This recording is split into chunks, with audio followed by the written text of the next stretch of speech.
Muy buenos días, iglesia. Vamos a compartir el libro de los Filipenses, el capítulo 2, versículo 1 hasta el Filipenses capítulo 2, versículo 5 al versículo 11. Filipenses 2, 5 al 11. Y quisiera hacerle una pregunta de entrada. ¿Ha tenido una mala experiencia con algún cristiano? ¿Ha conocido a algún cristiano que le haya defraudado? O quizás alguna iglesia de donde usted salió desilusionado, amargado y sin despedirse. Para algunos la fe cristiana no es de fiar porque conocieron la peor faceta de un cristiano o de una iglesia. Pero quiero decirle en esta mañana que no es excusa para no seguir a Jesús y para no ser parte de una iglesia. Jesús fue el ejemplo y usted puede imitarlo. Continuando con el tema de la unidad y la humildad, el apóstol eleva la motivación de estar unidos, poniendo como ejemplo al portador de la misma, es decir, Jesús. El título para hoy: sigamos el ejemplo de Cristo. Sigamos el ejemplo de Cristo. Filipenses capítulo 2, versículo 5 dice: haya pues en vosotros este mismo sentir que hubo también en Cristo Jesús. Pablo anima a tener el mismo sentir o pensar que tuvo Jesús. ¿Cómo tener este sentir? Le diré apreciando los tres estados de Jesucristo, tres estados de Jesucristo, y por supuesto siguiéndole a Él como máximo ejemplo. Primero, aprecie su divinidad, su divinidad. Jesús fue completamente Dios en la tierra y completamente hombre. No fue la mitad Dios y la mitad hombre, 50% Dios, 50% hombre, no, 100% Dios, 100% hombre. Y cuando Él vino, no perdió su naturaleza divina.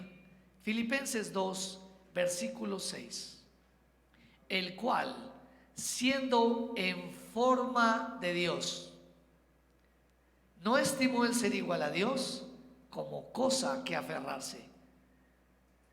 Y empieza diciendo, siendo en forma de Dios, no teniendo una forma o aspecto de Dios, o pareciéndose a Dios, o siendo un reflejo de Dios, sino siendo Dios mismo. No se aferró a este estado o a esta condición. La Biblia confirma este estado diciendo que Jesús Cristo ha sido y siempre continúa siendo Dios por naturaleza, la imagen misma de la deidad. Hebreos capítulo 1, versículo 3, solamente la primera parte dice: el cual, siendo el resplandor de su gloria y la imagen misma de su sustancia. La naturaleza del Padre es la misma del Hijo y la naturaleza del Hijo es la misma del Padre.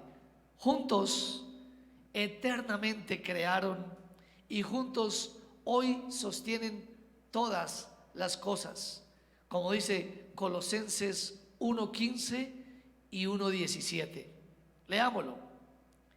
Él, Jesucristo, es la imagen del Dios invisible, el primogénito de toda creación, y Él es antes de todas las cosas, y todas las cosas en Él subsisten.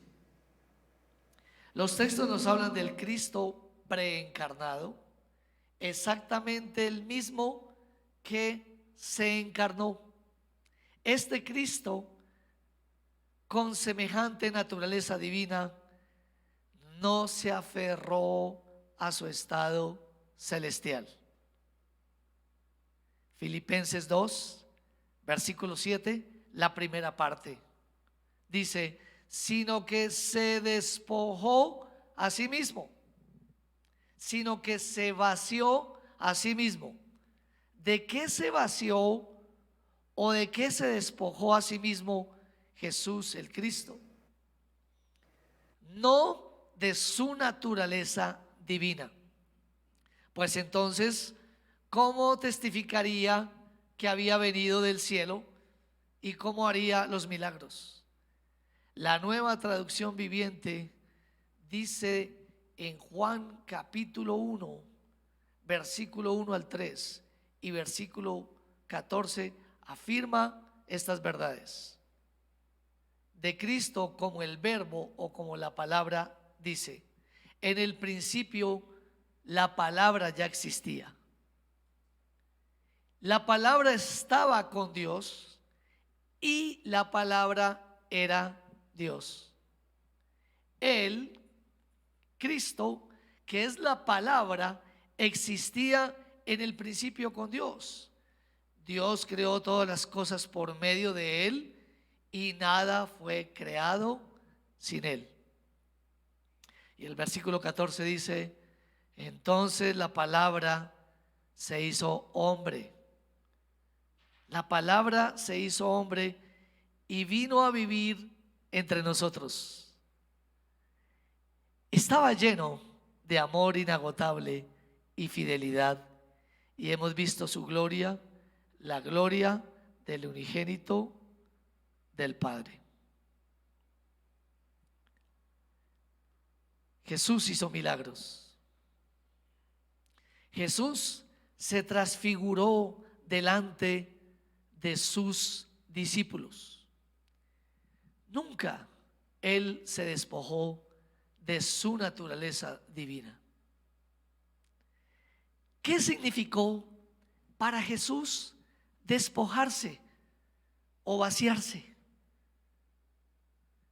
Podríamos decir, lo primero significa que renunció a la ley divina, no en cuanto a principios espirituales, morales, éticos, sino en cuanto a su condición. Cambió la ley divina por meterse bajo los parámetros, si quisiera usted usar esa palabra, humanos, bajo la ley humana. ¿Qué sucedía? En el cielo no existe el pecado, no existía el peso por el pecado. Por lo tanto, Jesucristo no sentía culpabilidad. Y cuando hablamos de sentir culpabilidad, la Biblia nos va a decir más adelante y en todo el estudio que Él no cometió pecado, sino la natural culpabilidad que siente todo ser humano debajo del cielo, es decir, en la tierra. Él no sentía esa culpabilidad.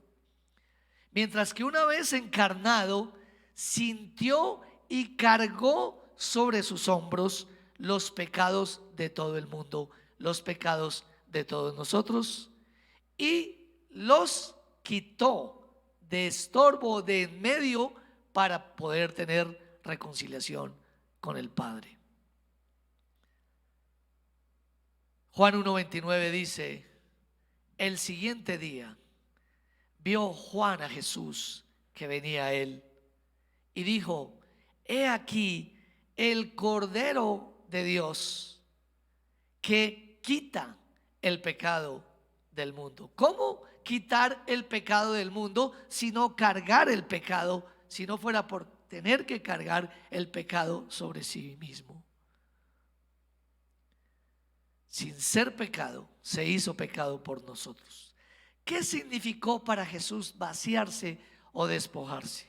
No solamente renunciar o cambiar el estatus, la ley divina y meterse en la ley humana, sino también significó renunciar a sus riquezas. El comentarista Guillermo Hendrickson escribe al respecto. Abro comillas. Tan pobre fue que siempre anduvo prestando un sitio para nacer, una casa donde vivir, una barca para poder predicar, un animal en el cual cabalgar, un aposento en el cual instituir y tomar la cena del Señor con sus discípulos. Y finalmente, una tumba donde ser enterrado. Cierro comillas. Fue una persona endeudada y como tal pobre. Segunda de Corintios capítulo 8 versículo 9 dice el apóstol Pablo dirigiéndose a esta iglesia: porque ya conocéis la gracia de nuestro Señor Jesucristo, que por amor a vosotros se hizo pobre, siendo rico, para que vosotros con su pobreza fueseis enriquecidos. ¿Qué tipo de riqueza habla? Por supuesto que una riqueza espiritual. Primeramente la riqueza espiritual, o básicamente o fundamentalmente ese tipo de riqueza. Nos dio un corazón grande para dar conforme a lo que hayamos recibido. Nos dio un corazón grande para dar conforme a las riquezas del cielo. Nos dio un corazón grande porque el espíritu de Él, su mismo espíritu, estaba dentro de nosotros, dando gracia a nosotros para poder ser dispensadores también de gracia. ¿Qué significó despojarse o vaciarse a sí mismo? Renunciar a su ley, como dije, o su ambiente donde no había pecado celestial, y meterse en el humano. Significó renunciar a las riquezas que tenía y ser pobre. Y significó también que Él renunció a su gloria celestial. Por eso Jesús clamó con lágrimas en sus ojos, extrañando su lugar de procedencia, y clamó a su amado Padre en Juan capítulo 17 y versículo 5 así: ahora pues, Padre, glorifícame tú al lado tuyo con aquella gloria que tuve contigo antes que el mundo fuese. Él estuvo en sus moradas con ángeles que se inclinaban frente al resplandor de su misma gloria. El profeta Isaías lo declaró en capítulo 6, versículo 1 al 3. Dice así: en el año que murió el rey Usías, vi yo al Señor sentado sobre un trono alto y sublime, y sus faldas llenaban el templo. Por encima de él había serafines. Cada uno tenía 6 alas, con 2 cubrían sus rostros, con 2 cubrían sus pies, y con 2 volaban. Y el uno al otro daba voces diciendo: Santo, santo, santo, Jehová de los ejércitos, toda la tierra está llena de su gloria. Tenga el sentir de Jesucristo. ¿Cómo tener ese sentir que hubo en Cristo Jesús? Apreciando sus estados, los estados de Jesucristo. Número 1, su divinidad. Número 2, su debilidad. Su debilidad o su total humanidad. Su debilidad, existiendo en forma de Dios, indicando su naturaleza divina, unida a una condición completamente humana. Filipenses capítulo 2 versículo 7, la segunda parte o la parte B: tomando forma de siervo, el despojarse o vaciarse a sí mismo tiene que ver con su humillación consciente y voluntaria al vivir entre pecadores, y su obediencia de ir paso a paso programándose y obedeciendo hasta llegar a su muerte, y la muerte de cruz por los pecados suyos y por los pecados míos. Se vació como siervo.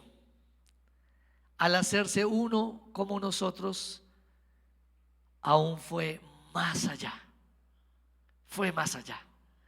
En Marcos 10:45 dice: porque el Hijo del Hombre no vino para ser servido, sino para servir y para dar su vida en rescate por muchos. No cambió la forma de Dios por la de un siervo.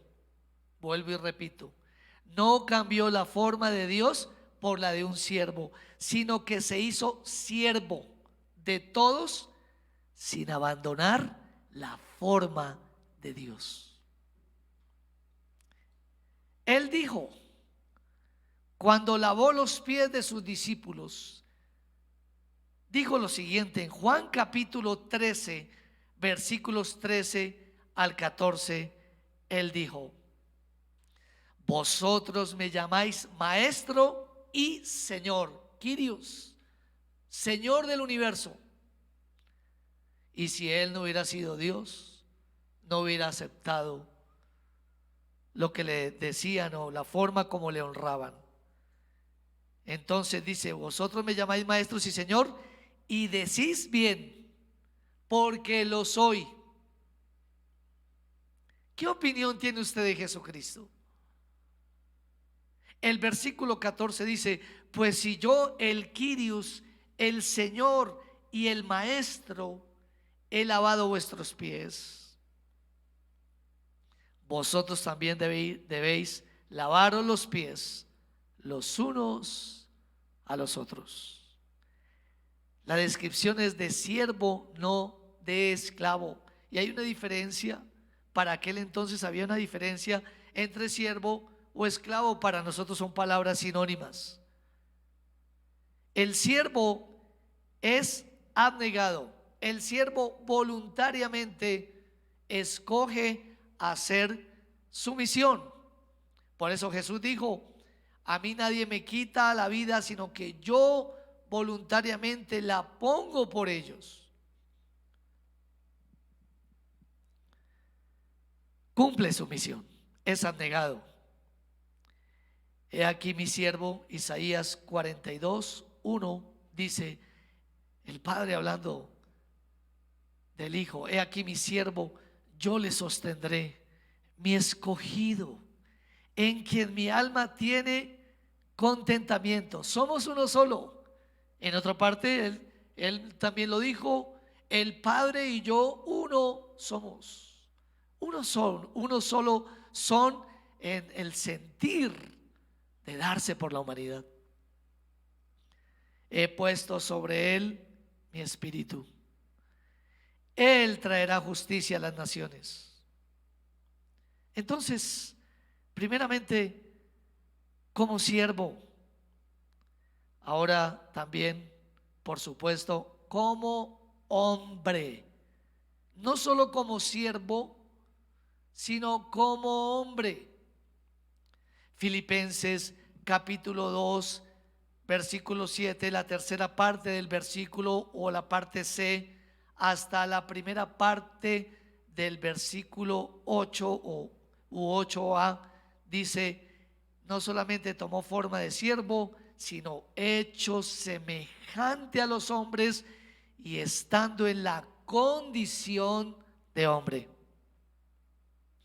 En Cristo su naturaleza humana es real, y tenía que ser así.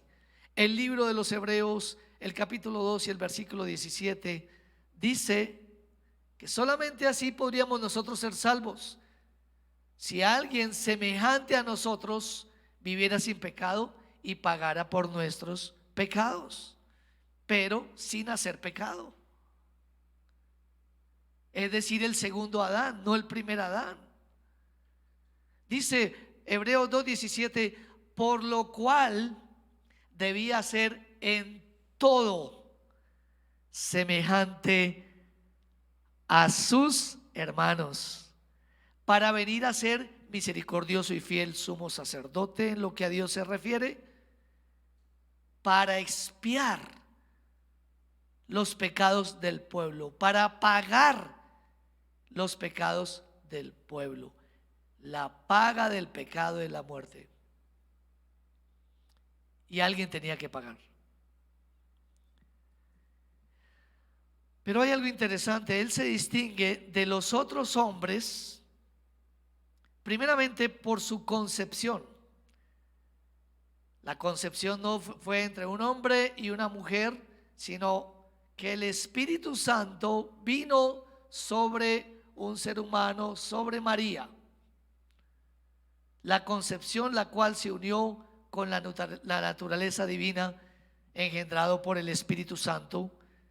Y también la diferencia en cuanto a la carga por el pecado, pues él no cometió ninguno. Hebreos capítulo 4 versículo 15 dice: porque no tenemos un sumo sacerdote que no pueda compadecerse de nuestras debilidades, sino uno que fue tentado en todo según nuestra semejanza, pero sin pecado. Fue un ser humano semejante a nosotros. Empecemos a analizar eso. Lo primero, con las connotaciones que tiene: envuelto en pañales. Envuelto en pañales, semejante a nosotros. Ezequiel 16:4 profetizando nos lo dice. Dice también Lucas 1:80 que él crecía. Tuvo hermanos y tuvo hermanas, y aprendió un oficio de carpintero. Dice que la escritura que vino su madre y sus hermanos y sus hermanas a buscarle, en Mateo capítulo 12 también.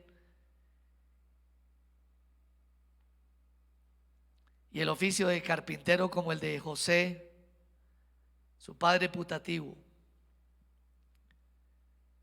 sufrió hambre, tuvo sed,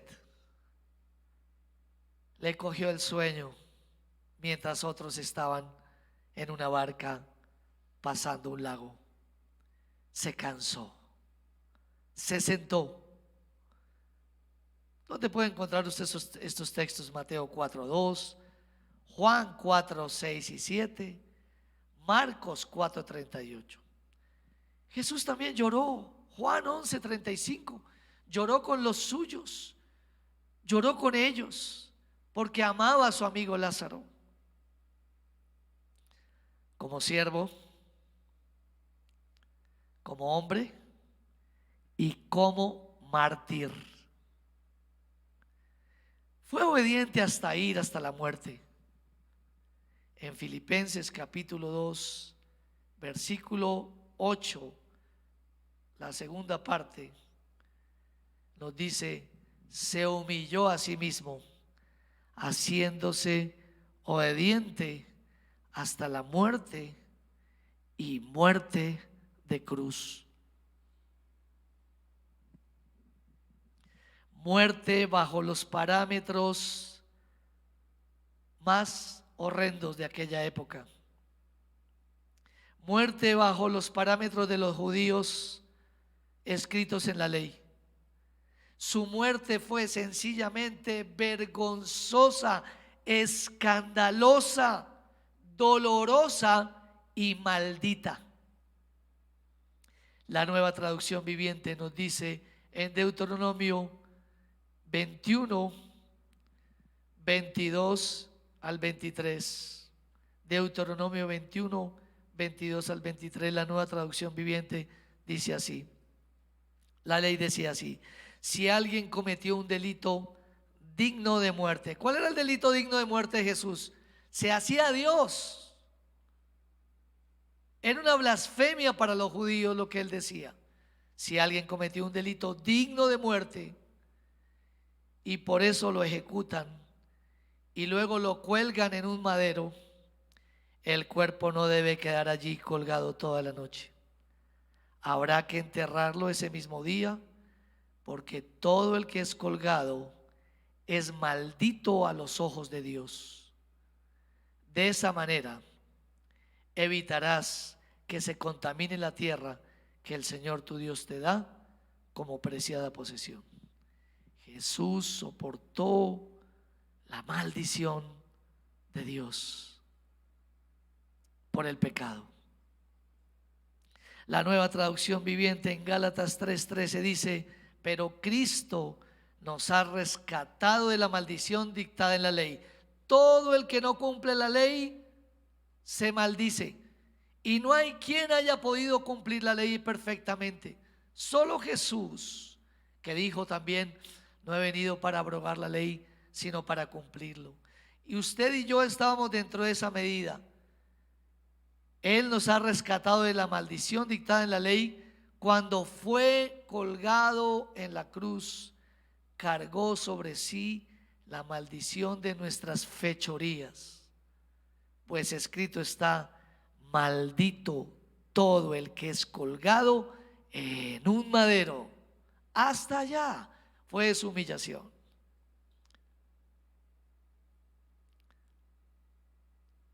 Por lo cual usted y yo deberíamos animarnos a tener el mismo sentir que hubo en Cristo Jesús. ¿Cómo tener ese mismo sentir? Apreciando, número uno, su divinidad. Número dos, su debilidad. Y por último, número tres, su dignidad. Su dignidad. La exaltación de Jesús, el Cristo o Jesucristo, es el estado opuesto al de su humillación. Filipenses capítulo 2, versículo 9 dice: por lo cual Dios también le exaltó hasta lo sumo y le dio un nombre que es sobre todo nombre.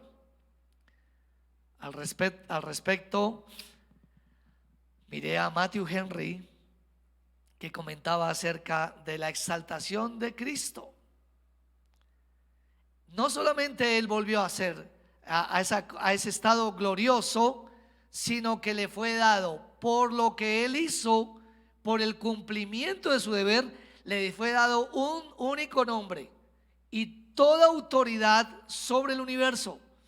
Está sentado a la diestra de Dios Padre y es la única autoridad y es el único mediador entre Dios y los hombres.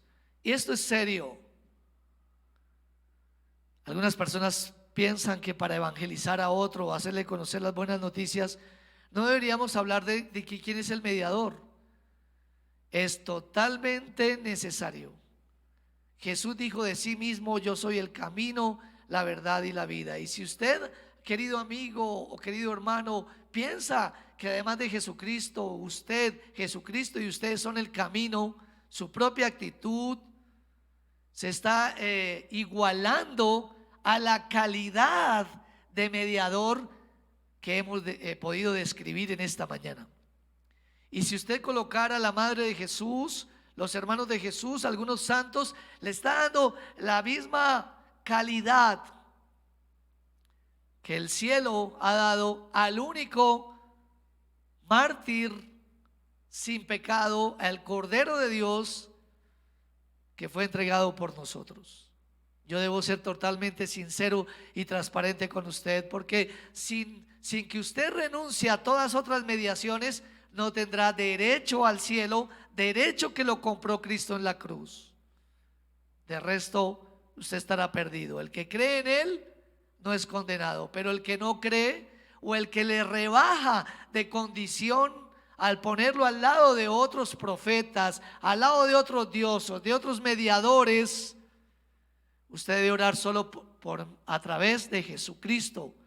Orar en el nombre de Jesucristo y no en el nombre de nadie más, para que usted pueda ser salvo y para que sus oraciones sean oídas. Dios le exaltó hasta lo sumo y le dio un nombre que es sobre todo nombre. Aquel que se hizo pobre volvió a su estado de riqueza. Aquel que fue desechado fue aceptado. Desechado en la cruz, aceptado en el cielo. Aquel que obedeció hasta la muerte ahora tiene toda la autoridad como rey del universo, debido a su vida, a su muerte, a su concepción también, por supuesto, a su resurrección y a su ascensión. Dios fue el que lo puso en alto sobre todo nombre y nos invita a reconocerlo como tal. Fue Dios el que le dio ese lugar. Si Dios le dio ese lugar, ¿por qué usted le da otro lugar? ¿Por qué lo baja de categoría?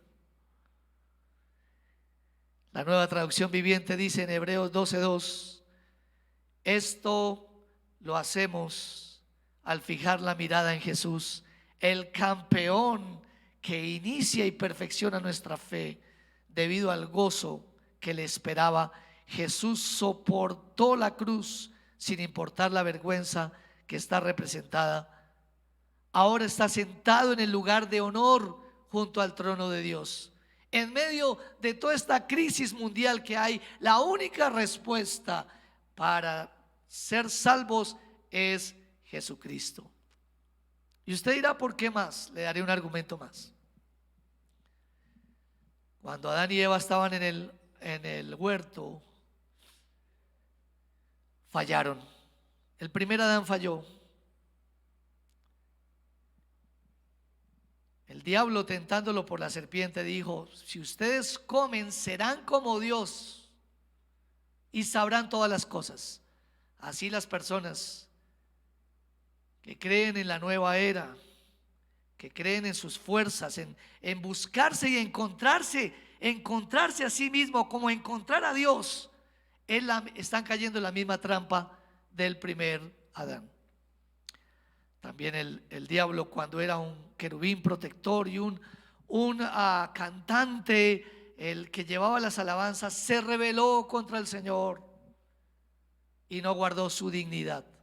Pues ahora Jesús se diferencia del primer Adán y se diferencia del ángel caído, porque es abnegado frente a la comisión que Dios le dio, e hizo los milagros y dijo sus palabras conforme el Padre le decía. Se sometió totalmente a él.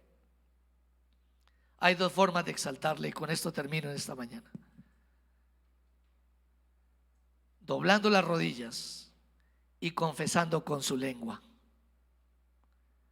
Doblando las rodillas, Filipenses 2:10 dice: para que en el nombre de Jesús se doble toda rodilla, de los que están en los cielos y en la tierra y debajo de la tierra.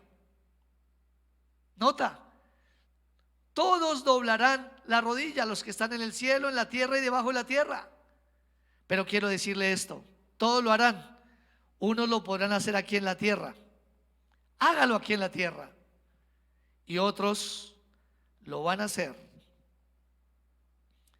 pero cuando Él venga por segunda vez a juzgar a los vivos y a los muertos, los ángeles y los redimidos se arrodillarán con alegría.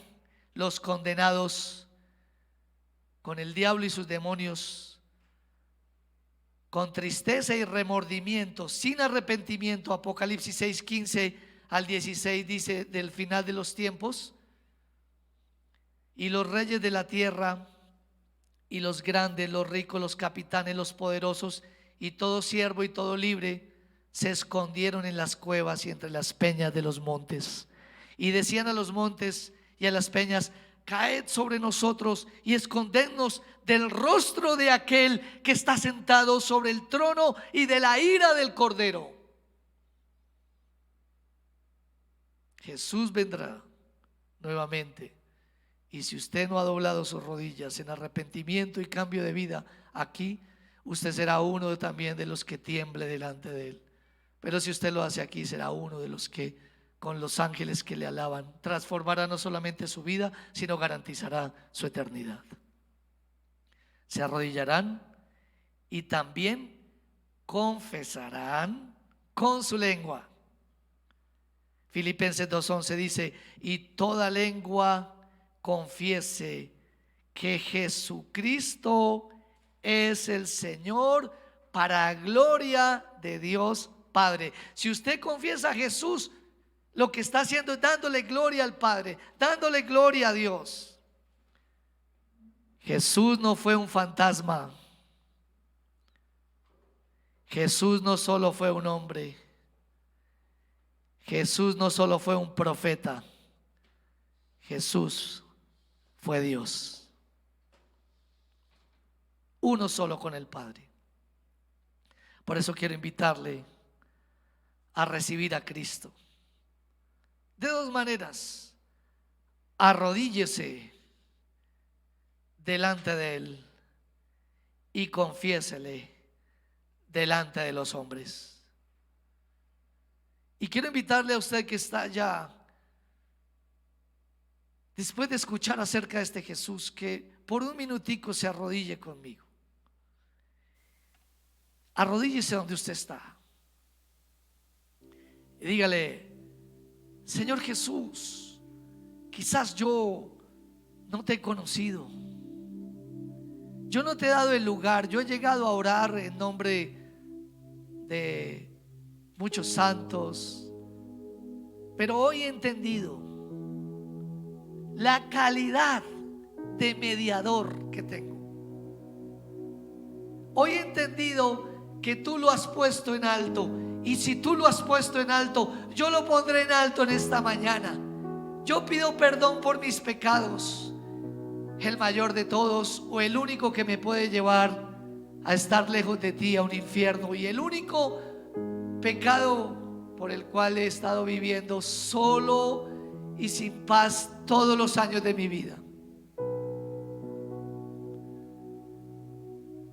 No creer en ti, no creer en que fuiste enviado por el Padre, no creer que te hiciste carne, no creer que fuiste engendrado por el Espíritu Santo y viviste una vida santa y pura. Yo te pido perdón por ese, el único pecado por el cual, si no lo confieso delante de ti, seré juzgado para muerte eterna. Y quiero suplicarte que así como el Padre te levantó de entre los muertos, así tú levantes mi vida.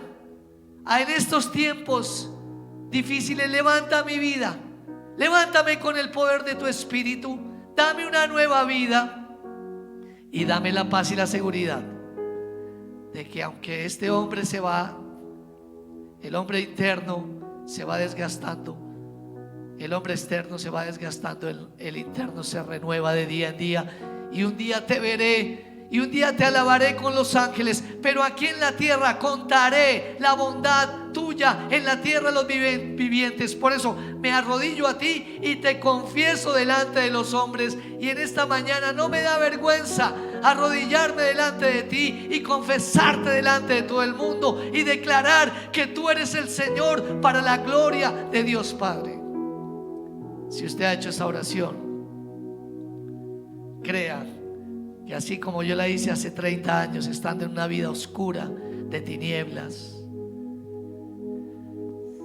andando en los deseos de mi carne, conforme al príncipe de este mundo, mi vida empezó a cambiar y se volvió una vida de esperanza. Y Dios ha cambiado muchas vidas y muchas cosas en las personas, pero quiero decirle esto, querido amigo, hermano: no es tanto lo que cambiemos acá, porque lo que cambiemos acá no va a ser comparado con la gloria que hay en Jesús, el Hijo de Dios, y en nuestro Padre Celestial. Y también quiero hacer un llamado, por supuesto, además de decir lo que Romanos 10, 9 y 10 dice, que si confesares con tu boca que Jesús es el Señor y creyeres en tu corazón que Dios le levantó de los muertos, serás salvo. Serás salvo. Y si lo has hecho, así va a ser. Porque con el corazón se cree para justicia, pero con la boca se confiesa para salvación.